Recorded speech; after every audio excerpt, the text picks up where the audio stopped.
तो भगवान उसके दोनों काम करते हैं। महाराज पूतना अपने स्तनों से विष लगा करके, कालकूट नाम के विष को लगा करके जाती है ब्रजमंडल में। अब देखिए, उसको ये तो पता नहीं था कि कंस का काल किस घर में रहता है। तो क्या करती है कि जितने भी वहां पर नवजात शिशु रहते थे पूरे ब्रज में, सबको एक एक से मारना आरंभ कर देती है, जितने भी। तो भगवान को लगा कि भैया यदि सबको ऐसी मारती गई तो हमारे साथ खेलने वाला कौन रहेगा फिर। पूतना को ये पता नहीं था क्या कि किस घर में उनका काल है। पूतना सबको मारती जा रही है, जितने भी पूरे ब्रज में नवजात शिशु सबको मारती जा रही है। भगवान को लगा कुछ करना पड़ेगा, तो माया को आदेश नाम से उत्सव मनाया जा रहा है। और रोहिणी माता के यहाँ कोई उत्सव ही नहीं है। जैसे तैसे करके रोहिणी माता को और बलराम भैया को उठा करके लाते। अब बलराम जी को ले जा करके भगवान कृष्ण के बगल में लेटा देते हैं। और जैसे ही बलराम जी करवट बदलते हैं, भगवान करवट बदलते हैं, दोनों के जब नेत्र मिलते हैं महाराज, तो दोनों चिल्लाने लगते हैं। और दोनों ऐसे चिल्लाए कि माता यशोदा भागी, रोहिणी माता भागी और भाग करके अपने अपने लाला को उठा लेती है। और जैसे ही रोहिणी माता की दृष्टि पड़ती है कि उनके लाला ने नेत्र खोल लिए, तो महाराज फिर तो और धूमधाम से बधाई हो रही है। और उसी बधाई के बीच आतंकवादी आती है। कौन? पूतना। महाराज कहते ना, आतंकवादी जो होता है उसे पहचानने में बड़ी समस्या होती है। आपके जैसा ही बन के आएगा। तो पूतना भी आतंकवादी थी। ऐसा सुंदर बन के आती है महाराज, ऐसा लग रहा है जैसे लक्ष्मी जी उतर आई और सीधा बिना झिझक के सीधा महल के अंदर पहुंच जाती है। और अंदर जाती है तो देखती है कि भगवान माता यशोदा की गोद में खेल रहे हैं। अब भगवान को लगा कि ऐसे तो कल्याण होगा नहीं, तो क्या होता है। पहले तो पूतना जाती है, कहते यशोदा तुम्हारे घर में इतना बड़ा उत्सव है, तुम कोई काम करो जब तक मैं लाला को ले लेती हूँ। तो माता यशोदा तो बड़ा प्रेम करती थी, नहीं मैं किसी को लाला नहीं दूंगी। और भगवान ने कहा ये मैया हमारा पूरा काम बिगाड़ देगी।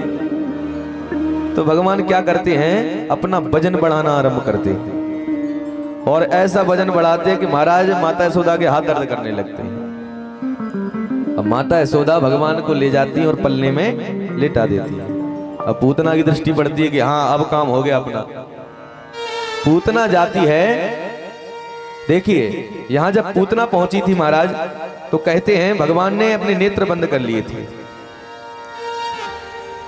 नेत्र बंद क्यों किए थे, इसके ऊपर संतों का मत आता है।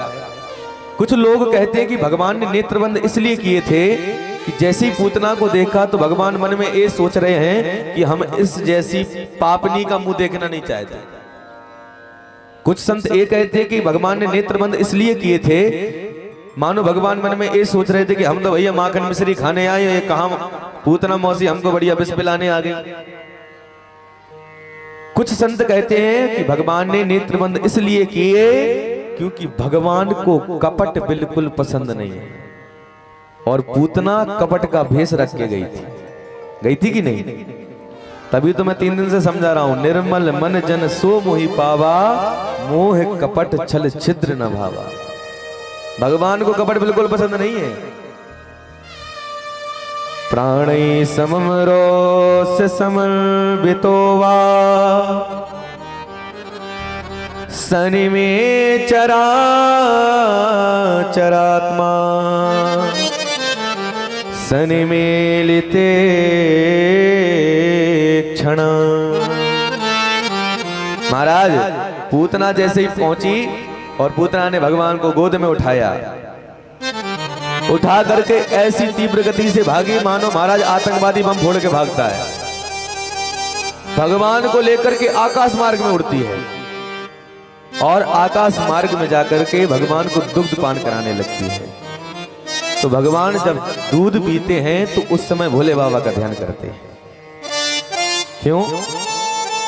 भोले बाबा से कहा भैया आपको विष पीने का पूरा अनुभव है, हमें तो इतना अनुभव नहीं है कि हम जहर पिए। अरे हम तो माखन मिश्री खाने आए, पूतना मौसी जहर पिलाने आ गए। तो उस समय देखिए भगवान ने दो लोगों का ध्यान किया था, एक काल का और एक महाकाल का। तो महाकाल विष पीते जा रहे हैं, भगवान दुग्ध पीते जा रहे हैं और काल प्राण पीते जा रहा है। महाराज जैसे ही पूतना को लगा कि अब तो प्राण गए, तो उसका जो वास्तविक स्वरूप था, जैसी वो दिखती थी, अप्रत्यक्ष जैसी रूप में आती महाराज, ऐसा वैसा रूप नहीं था।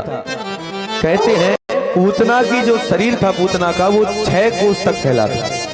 6 कोस, एक कोस करीबन 3 किलोमीटर होता है ना। तो सोचो कितनी बड़ी होगी पूतना।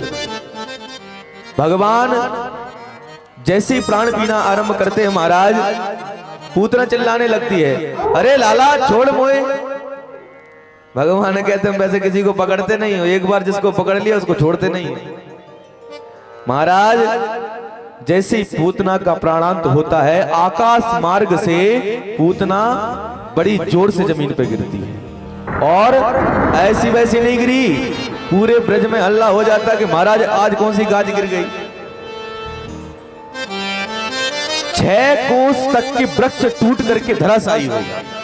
6 कोस तक के सारे ब्रजवासी भाग करके आते हैं कि भैया ये क्या हो गया। आकर के देखते हैं तो भगवान कृष्ण पूतना के पेट पर खेल रहे हैं, और ऐसी वैसी नहीं है पूतना, पहाड़ जैसा शरीर।